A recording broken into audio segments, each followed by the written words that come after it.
दोस्तों, आज की यह सच्ची घटना एक 25 साल की लड़की प्रियदर्शिनी मट्टू की है, जिसका रेप करने के बाद बड़ी ही बेरहमी से हत्या कर दी गई थी। और साथ ही यह कहानी उस बूढ़े बाप की है जो अपनी बेटी को न्याय दिलाने के लिए सालों कोर्ट के चक्कर लगाते रहे और दूसरी तरफ आरोपी पैसे और पावर के दम पर हमारी न्याय व्यवस्था को ठेंगा दिखाकर आजाद घूमता रहा, यानी ऐशो आराम की जिंदगी जीता रहा। हालांकि प्रियदर्शनी को बाद में न्याय तो मिला, लेकिन इसके लिए प्रियदर्शनी के परिवार को एक लंबी लड़ाई लड़नी पड़ी। आखिर क्या हुआ था? उस दिन प्रियदर्शनी का जन्म 23 जुलाई सन 1970 को एक कश्मीरी पंडित परिवार में हुआ था। उनका परिवार श्रीनगर में रहता था। प्रियदर्शनी के पिता चमन लाल मट्टू, जो एक रिटायर्ड चीफ इंजीनियर थे, उन्होंने श्रीनगर के प्रेजेंटेशन कॉन्वेंट स्कूल में प्रियदर्शनी का एडमिशन करा दिया था। फिर बाद में चमन लाल अपने परिवार को साथ लेकर जम्मू चले गए। प्रियदर्शनी ने जम्मू के इमाम कॉलेज से बीकॉम किया। उसका सपना वकील बनने का था, इसलिए वह लॉ की पढ़ाई करने के लिए दिल्ली आ गई और वसंत कुंज इलाके में अपने चाचा के फ्लैट में रहने लगी। वह दिल्ली विश्वविद्यालय के फैकल्टी ऑन ऑफ लॉ से एलएलबी की पढ़ाई करने लगी। उनके परिवार वाले बहुत खुश थे कि उनकी बेटी पढ़ लिख कर एक दिन बहुत बड़ी वकील बनेगी। लेकिन ऐसा हो पाता उससे पहले ही प्रियदर्शनी और उनके परिवार वालों के सपनों को ग्रहण लग गया, और यह ग्रहण था दिल्ली विश्वविद्यालय के लॉ फैकल्टी में ही पढ़ने वाला। प्रियदर्शनी का सीनियर संतोष कुमार सिंह संतोष एक बड़े बाप का बिगड़ैल बेटा था। संतोष के पिता जेपी सिंह एक आईपीएस ऑफिसर थे और वह पौंडीचेरी में inspector general on off police के पद पर तैनात थे। अपने पिता के इतने ऊंचे पद पर होने की वजह से संतोष खुद को भी एक अफसर ही समझता था। और फिर एक दिन संतोष की गंदी नजर लॉ फैकल्टी में एक खूबसूरत कश्मीरी लड़की पर पड़ी। संतोष ने जब उस लड़की के बारे में पता किया तो उसे पता चला कि इस लड़की का नाम प्रियदर्शिनी मट्टू है, जो उसकी जूनियर है। संतोष ने प्रियदर्शनी को देखते ही यह मन बना लिया था कि उसे किसी भी तरह से इस लड़की को हासिल करना है, चाहे इसके लिए उसे कोई भी कीमत क्यों ना चुकानी पड़े। और इसी चाहत में एक दिन संतोष ने प्रियदर्शनी को प्रपोज कर दिया, लेकिन प्रियदर्शनी ने उसे साफ इनकार कर दिया। और इस तरह अब संतोष के एक आईपीएस अफसर का बेटा होने का घमंड, यूनिवर्सिटी में उसका रौब, उसका दबदबा, यह सब उस दिन एक कश्मीरी लड़की ने चकनाचूर कर दिया। हालांकि प्रियदर्शनी का ऐसा करने का कोई भी इरादा नहीं था। उसने तो बस उससे ना कहा था, लेकिन संतोष इस बात से गुस्सा हो गया था कि कोई लड़की उसे ना कैसे कर सकती है, यानी उसे रिजेक्ट कैसे कर सकती है। इसके बाद संतोष ने अपनी एक गंदी सोच बना ली थी कि अब यह लड़की या तो मेरी होकर रहेगी या फिर किसी की भी नहीं होगी। और फिर संतोष ने प्रियदर्शनी का जीना मुश्किल कर दिया। यूनिवर्सिटी से घर आते जाते हुए संतोष उसका पीछा करने लगा, उसके साथ बदतमीजी और छेड़खानी करने लगा। लेकिन प्रियदर्शनी भी उसकी इस हरकत से डरी नहीं, क्योंकि वह कोई बेचारी नहीं थी, बल्कि वह तो एक बहादुर और बहुत हिम्मत वाली लड़की थी। प्रियदर्शनी ने संतोष के खिलाफ वसंत कुंज पुलिस स्टेशन में रिपोर्ट दर्ज कर दी। लेकिन ना जाने ऐसी क्या बात थी कि पुलिस ने भी प्रियदर्शनी की शिकायत पर कोई भी एक्शन नहीं लिया। पुलिस ने उस दिन उसे बस दिलासा देकर ही वापस भेज दिया। इसके बाद तो संतोष की हिम्मत और भी ज्यादा बढ़ गई, यानी अब वह प्रियदर्शनी को और ज्यादा परेशान करने लगा था, उसके साथ बदतमीजी करने लगा था। प्रियदर्शनी एक बार फिर से पुलिस स्टेशन गई और फिर से संतोष के खिलाफ शिकायत दर्ज कराई। लेकिन इस बार भी कार्रवाई के नाम पर उसे केवल दिलासा ही दिया गया, क्योंकि पुलिस भी यह अच्छी तरह से जानती थी कि संतोष कुमार सिंह एक आईपीएस अफसर का बेटा है, और शायद इसीलिए पुलिस संतोष के खिलाफ कोई कठोर कार्रवाई करने से कतरा रही थी। एक दिन प्रियदर्शनी जब यूनिवर्सिटी से वापस अपने घर जा रही थी तो संतोष अपनी बाइक से उसका पीछा करने लगा और अचानक बाइक को प्रियदर्शनी के सामने लाकर रोक दी। इसके बाद संतोष प्रियदर्शनी का हाथ पकड़कर खींचने लगा और उसे अपने साथ लेकर जाने की कोशिश करने लगा, तो प्रियदर्शनी ने अपने बचाव के लिए चीखना चिल्लाना शुरू कर दिया, और यह देखकर संतोष उसे छोड़कर वहां से भाग गया। प्रियदर्शनी उस दिन फिर से निडर होकर अकेले ही पुलिस के पास गई और प्रियदर्शनी ने पुलिस को सारी बात बताई।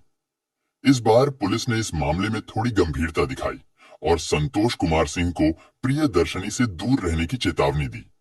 इसके बाद एक हेड कांस्टेबल राजेंद्र सिंह को सुरक्षा कर्मी के तौर पर प्रियदर्शनी के साथ रखा गया। और आप इससे भी अंदाजा लगा सकते हैं कि जब संतोष इतना बड़ा शैतान था तो वह इतनी आसानी से मानने वालों में से तो नहीं था। उसने तब भी प्रियदर्शनी का पीछा नहीं छोड़ा, उसके साथ अभद्रता करना नहीं छोड़ा। और हद तो तब हो गई जब उसने प्रियदर्शनी से बदला लेने के लिए उल्टा प्रियदर्शनी के खिलाफ दिल्ली यूनिवर्सिटी में शिकायत दर्ज करा दी कि प्रियदर्शनी एक साथ दो दो डिग्रियों के लिए पढ़ाई कर रही है, जो कि नियम के खिलाफ है। संतोष को लगा था कि प्रियदर्शनी को लॉ की पढ़ाई करने से रोक दिया जाएगा और फिर प्रियदर्शनी अपने आप को बचाने के लिए उसके पास रोते और गिड़गिड़ा हुए आएगी। लेकिन उसका यह भ्रम तब टूट गया जब प्रियदर्शनी ने यह सबूत दिए कि वह एक समय में सिर्फ एक ही डिग्री के लिए पढ़ाई कर रही है। प्रियदर्शनी ने बताया कि वह एमकॉम की पढ़ाई तो बहुत पहले ही पूरी कर चुकी है और अब वह केवल और केवल लॉ की ही पढ़ाई कर रही है। लेकिन इधर अपनी एक और हार से तोष बुरी तरह से बौखला गया था और उसने इसी बौखलाहट में एक ऐसा घिनौना और गिरा हुआ नीच काम किया कि जिसे कभी माफ नहीं किया जा सकता था। साल 1996 में जनवरी का महीना था और रोजाना की तरह प्रियदर्शनी अपने सुरक्षाकर्मी राजेंद्र सिंह का सुबह यूनिवर्सिटी जाने के लिए इंतजार कर रही थी। लेकिन उस दिन राजेंद्र सिंह को आने में थोड़ी देर हो गई, इसलिए प्रियदर्शनी अपने मम्मी पापा के साथ कार से यूनिवर्सिटी के लिए निकल गई। प्रियदर्शनी अपने मम्मी पापा को 3000 कोट छोड़कर यूनिवर्सिटी चली गई और इधर सुरक्षा कर्मी राजेंद्र सिंह जब प्रियदर्शनी के घर पहुंचे तो उन्हें पता चला कि प्रियदर्शनी तो यूनिवर्सिटी के लिए निकल चुकी है, तो वह सीधे यूनिवर्सिटी पहुंचे। और राजेंद्र सिंह ने उस दिन संतोष कुमार को लॉ फैकल्टी के बाहर घूमते हुए भी देखा।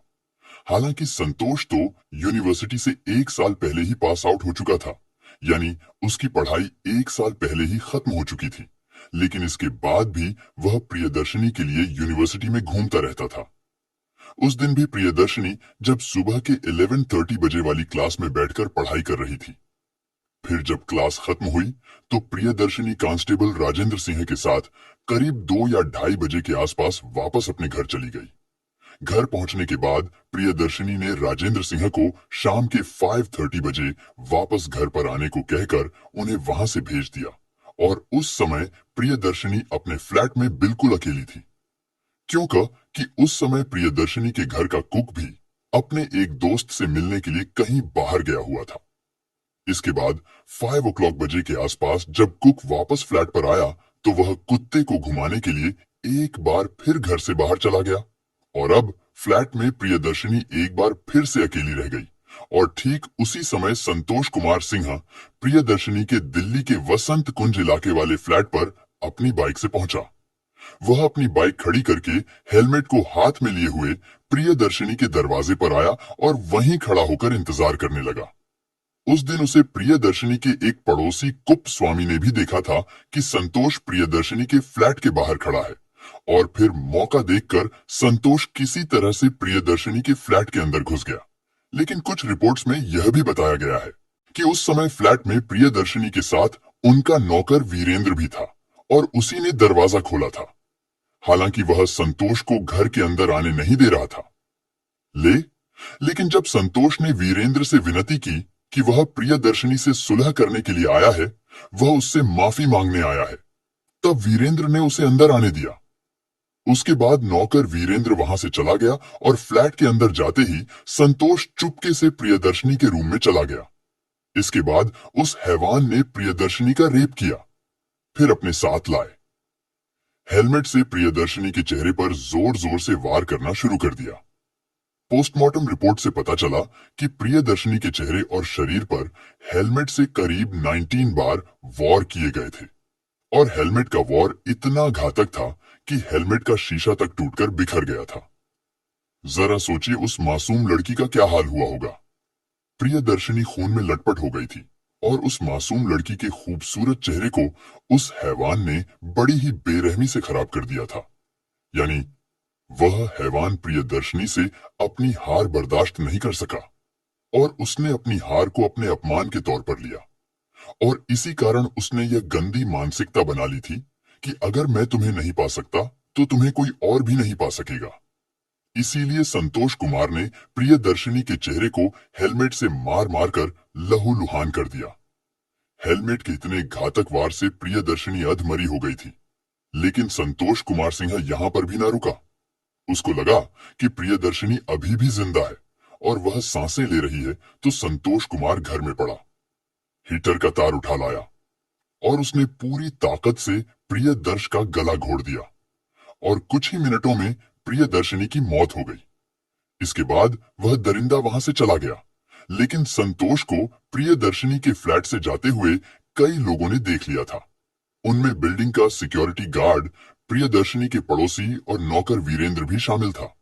लेकिन अब सवाल यह है कि इतनी दरिंदगी करने के पीछे संतोष को हिम्मत कहां से मिली होगी। यानी कहीं ना कहीं इसके पीछे उसकी यह मानसिकता रही होगी कि कानून उसका कुछ भी नहीं बिगाड़ पाएगा, क्योंकि वह कानून व्यवस्था की रक्षा करने वाले और उसे लागू करने वाले एक आईपीएस अफसर का बेटा है। और फिर जब शाम के 5:30 हेड कांस्टेबल राजेंद्र सिंह प्रियदर्शिनी के फ्लैट पर अपनी ड्यूटी करने के लिए पहुंचे, तो उन्होंने दरवाजा खोलने के लिए बेल बजाई, लेकिन कोई भी दरवाजा खोलने के लिए नहीं आया था। तो राजेंद्र सिंह बहुत घबरा गए और वह जल्दी से पीछे वाले दरवाजे पर पहुंचे, तो उन्होंने देखा कि पीछे का दरवाजा थोड़ा सा खुला हुआ है। वह तुरंत फ्लैट के अंदर पहुंचे, लेकिन जैसे ही वह प्रियदर्शिनी के कमरे में गए, तो वह प्रियदर्शिनी की हालत देखकर कांप उठे। प्रियदर्शिनी की लाश डबल बेड के नीचे फर्श पर पड़ी थी और उसके चेहरे से खून बहकर पूरे रूम के फर्श पर फैल गया था। राजेंद्र सिंह ने तुरंत पुलिस स्टेशन में सूचना देकर पुलिस की टीम को बुलाया। फिर प्रियदर्शिनी के परिवार वालों को भी खबर दी गई। इसके बाद पुलिस वसंत कुंज के उस फ्लैट में पहुंची जिस फ्लैट में प्रियदर्शिनी की हत्या की गई थी। पुलिस को प्रियदर्शिनी की लाश के पास से हेलमेट के कांच के टुकड़े, हीटर का तार जिससे गला घोंटा गया था और कुछ टूटे हुए बाल भी मिले। पुलिस ने सबूत के तौर पर इन तमाम चीजों को अपने पास सुरक्षित रख लिया और प्रियदर्शिनी के घर वालों ने बिना किसी संदेह के प्रियदर्शिनी की हत्या का आरोप संतोष पर लगाया। इसके बाद पुलिस ने संतोष को अरेस्ट कर लिया, लेकिन संतोष ने पुलिस को बताया कि उसने प्रियदर्शिनी के साथ कुछ भी गलत नहीं किया है, वह बेकसूर है, उसे तो बस फंसाया जा रहा है। संतोष के पिता जेपी सिन्हा पौंडीचेरी में director general own of police के पद पर थे, जो कि एक बहुत बड़ा रैंक था। और यही नहीं, बल्कि उनका ट्रांसफर बतौर joint commissioner on off police Delhi में ही होने वाला था, जो कि कमिश्नर के बाद दूसरा सबसे बड़ा रैंक होता है। और इतने ऊंचे पद पर बैठा एक बाप अपने अपराधी बेटे को बचाने के लिए किस हद तक जा सकता है, यह बात प्रियदर्शिनी के पिता अच्छी तरह से जानते थे और उन्हें यही डर था कि उनकी बेटी को न्याय नहीं मिल पाएगा, क्योंकि पुलिस दबाव में ठीक ढंग से काम नहीं करेगी। और फिर पुलिस जांच ने चमन लाल मट्टू की इस सोच को सही साबित भी कर दिया। घटना के 2 दिन बाद, यानी 25 जनवरी 1996 को ही इस केस को दिल्ली पुलिस से लेकर सीधा सीबीआई को सौंप दिया गया। सीबीआई ने 11 अप्रैल 1996 को कोर्ट में चार्जशीट भी फाइल कर दी।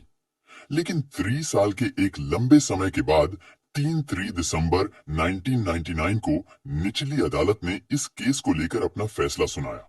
यानी पुलिस ने संतोष के घर से जिस टूटे हुए हेलमेट को बरामद किया था, संतोष के ब्लड सैंपल भी लिए गए थे। फॉरेंसिक टीम ने प्रियदर्शिनी के अंडरगारमेंट से मिले सीमन को संतोष के डीएनए से मीच कराया था, जिससे पता चला कि प्रियदर्शिनी के अंडरगारमेंट से मिला सीमन संतोष का ही है। यानी इस जांच से यह साफ हो गया था कि संतोष ने ही प्रियदर्शिनी का रेप किया है और फिर प्रियदर्शिनी की बड़ी ही बेरहमी से हत्या भी कर दी। और प्रियदर्शिनी के पड़ोसी कुप स्वामी सिक्योरिटी गार्ड और नौकर वीरेंद्र ने भी संतोष को प्रियदर्शिनी के फ्लैट से बाहर निकलते हुए देखा था। यानी यह सारे सबूत चीख चीख के कह रहे थे कि प्रियदर्शिनी का रेपिस्ट, प्रियदर्शिनी का हत्यारा कोई और नहीं बल्कि संतोष कुमार सिंह ही है। लेकिन निचली अदालत ने इस केस को लेकर एक ऐसा फैसला सुनाया जो आपको भी हैरान कर देगा। निचली अदालत के जज जीपी थरेजा ने 450 पन्नों के फैसले में दिल्ली पुलिस की भूमिका पर कड़ी फटकार लगाई। जीपी थरेजा ने कहा कि दिल्ली पुलिस ने जांच और मुकदमे के दौरान संतोष की मदद करने का प्रयास किया है। और जीपी थरेजा ने यह भी कहा कि इंस्पेक्टर ललित मोहन ने झूठे सबूत बनाने और संतोष का झूठा बचाव करने में एक महत्वपूर्ण भूमिका निभाई। और एक सब इंस्पेक्टर सहित कई गवाहों ने झूठे बयान भी दिए हैं। जीपी थरे ने अपने फैसले में कहा कि सीबीआई ने केस में अनुचित जांच की और वह प्रियदर्शनी के घरेलू नौकर वीरेंद्र को भी अदालत में पेश करने में असफल रही, जो एक महत्वपूर्ण गवाह था। उन्होंने कहा कि पुलिस ने यह दावा किया था कि नौकर वीरेंद्र कहीं गायब हो गया है, वह उन्हें मिल नहीं रहा है। लेकिन एक पत्रकार ने बड़ी आसानी से वीरेंद्र को उसके गांव से ढूंढ निकाला। और जज जीपी थरेजा ने आगे कहा कि जिन्हें कानून को लागू करने के लिए रखा गया है, उन्हीं के बच्चों पर कानून लागू नहीं होता है। उन्होंने कहा कि डीएनए जांच की जो प्रक्रिया है, वह न्यायिक प्रक्रिया के हिसाब से नहीं थी, इसीलिए हम इस डीएनए रिपोर्ट को स्वीकार नहीं करेंगे। उन्होंने कहा कि संतोष के पिता Delhi joint commissioner JP Singh का जांच एजेंसियों पर दबाव रहा होगा, इसीलिए जांच एजेंसियों ने जानबूझकर इस केस में काफी निष्क्रियता दिखाई। जज जीपी थरेजा ने कहा कि वह जानते हैं कि संतोष कुमार सिंह ही दोषी है और उसी ने प्रियदर्शनी का रेप किया और फिर उसका कत्ल भी कर दिया। लेकिन मेरे हाथ बंधे हुए हैं और मैं एक जज के रूप में जांच एजेंसियों द्वारा उपलब्ध कराए गए सबूतों के आधार पर ही अपना फैसला सुना सकता हूं। उन्होंने कहा कि जांच एजेंसियों ने कोई भी ऐसा ठोस सबूत ठीक ढंग से पेश नहीं किया जिससे यह साबित हो सके कि यह जुर्म संतोष कुमार सिंह ने ही किया है। इसीलिए संतोष कुमार सिंह को संदेह के आधार पर, यानी बेनिफिट ऑन ऑफ डाउट के आधार पर बरी किया जाता है। और इस फैसले से प्रियदर्शिनी का पूरा परिवार सदमे में चला गया, यहाँ तक कि पूरा देश ही सदमे में चला गया था। और लोग इस फैसले को लेकर देश की न्याय प्रणाली पर सवाल उठाने लगे थे। यानी इस फैसले ने यह साबित कर दिया था कि न्याय अमीर और पावरफुल लोगों की जेब की चीज है। और फिर संतोष कुमार सिंह ने बरी होने के बाद शादी भी कर ली और वह दिल्ली में ही वकालत करने लगा था। इधर प्रियदर्शिनी के 64 वर्ष के बुजुर्ग पिता अपनी बेटी को न्याय दिलाने के लिए सीबीआई ऑफिस चक्कर काटते रहे और 64 वर्ष की उम्र में वह बुजुर्ग इंसान कभी जम्मू से दिल्ली तो कभी दिल्ली से जम्मू आते जाते रहे। अब आप सोचिए कि प्रियदर्शनी के कातिल को इस तरह ऐशो आराम की जिंदगी जीते देख उन बूढ़े माँ बाप पर क्या बीती रही होगी। और हम इस बात से मुंह नहीं मोड़ सकते कि हमारे देश में एक गरीब को न्याय पाने के लिए बहुत बड़ी कीमत चुकानी पड़ती है और अधिकतर मामलों में तो कमजोर लोगों को न्याय मिल ही नहीं पाता। लेकिन प्रियदर्शनी मट्टू केस ने एक काम यह किया था कि इस केस ने न्याय व्यवस्था को लेकर लोगों के अंदर एक आक्रोश पैदा कर दिया था, एक लौ जला दी थी। और मीडिया भी इस मामले को जोर शोर से उठा रही थी। और फिर इस आक्रोश और अपनी जांच प्रक्रिया पर उठते सवालों को देखकर सीबीआई ने 29 फरवरी साल 2000 को निचली अदालत के फैसले को हाई कोर्ट में चुनौती दे दी। और फिर साल 2000 से साल 2006 आ गया। लेकिन दिल्ली हाई कोर्ट में इस केस को लेकर किसी भी सबूत या किसी भी गवाह को पेश नहीं किया गया और ना ही किसी तरह की कोई सुनवाई हुई। लेकिन जब प्रियदर्शनी के पिता का सीबीआई के ऑफिस के चक्कर लगाते हुए जम्मू से दिल्ली और दिल्ली से जम्मू आना जाना हो रहा था, तो ठीक उसी समय दिल्ली में चर्चित जेसिका लाल हत्याकांड मामले में 21 फरवरी 2006 को सारे आरोपियों को कोर्ट द्वारा बरी कर दिया गया था। और जेसिका लाल की हत्या भी सन 1999 को दिल्ली में हुई थी और जेसिका का केस भी 6 सालों तक कोर्ट में चलता रहा। और आखिरकार मुख्य आरोपी मनु शर्मा को एक कद्दावर नेता का बेटा होने की वजह से बरी कर दिया गया। साथ में अन्य आरोपी भी बरी कर दिए गए। लेकिन इस जेसिका लाल केस ने दबे हुए प्रियदर्शनी मट्टू केस को एक बार फिर से जिंदा कर दिया और न्याय प्रणाली के प्रति लोगों का गुस्सा फट पड़ा। लोग विरोध प्रदर्शन के लिए सड़कों पर आए। जेसिका लाल और प्रियदर्शनी मट्टू को न्याय दिलाने के लिए कैंडल मार्च निकाले जाने लगे और फिल्म जगत की कई बड़ी हस्तियां भी इस विरोध प्रदर्शन में शामिल हुई, जिससे न्यायपालिका पर बहुत भारी दबाव पड़ा, जिसकी वजह से हाई कोर्ट ने साल 2006 में ही इस केस की सुनवाई शुरू कर दी। और जिन सबूतों और गवाहों को लोअर कोर्ट ने मानने से इनकार कर दिया था, वहीं हाई कोर्ट ने उन्हीं सबूतों और गवाहों के आधार पर 42 वें दिन 31 अगस्त 2006 को अपना फैसला सुनाया। यानी जिस फैसले में लोअर कोर्ट ने संतोष कुमार सिंह को बरी कर दिया था, उस फैसले को हाई कोर्ट ने बदल दिया और हाई कोर्ट ने कहा कि यह केस रेयरेस्ट ओएनएफ रेयर केस की कैटेगरी में आता है और संतोष कुमार सिंह के इस अपराध को माफ नहीं किया जा सकता। इसके साथ ही हाई कोर्ट द्वारा संतोष कुमार को फांसी की सजा सुनाई गई। संतोष को अरेस्ट करके जेल भेज दिया गया। इसके बाद संतोष ने इस फैसले के खिलाफ सुप्रीम कोर्ट में अपील की और फिर सुप्रीम कोर्ट द्वारा अक्टूबर साल 2010 में संतोष कुमार सिंह की फांसी की सजा को उम्र कैद में बदल दिया। लेकिन प्रियदर्शनी के पिता चमन लाल मट्टू सुप्रीम कोर्ट के इस फैसले को लेकर बहुत दुखी हुए थे। साथ ही उन्होंने सीबीआई के प्रति भी निराशा जताते हुए कहा था कि सीबीआई ने इस फैसले के खिलाफ सुप्रीम कोर्ट में अपील करने में कोई भी दिलचस्पी नहीं दिखाई। प्रियदर्शनी के पिता चमन लाल मट्टू ने कहा था कि हमें सुप्रीम कोर्ट से यह उम्मीद नहीं थी। दोस्तों, इस पूरी घटना के बारे में आपकी क्या राय है? कमेंट बॉक्स में जरूर बताएं और अगर हमारी मेहनत पसंद आई हो तो इस वीडियो को लाइक करते हुए शेयर भी करें। अगर आपने अब तक चैनल को सब्सक्राइब नहीं किया है तो हमारे चैनल को सब्सक्राइब कर लीजिए। धन्यवाद।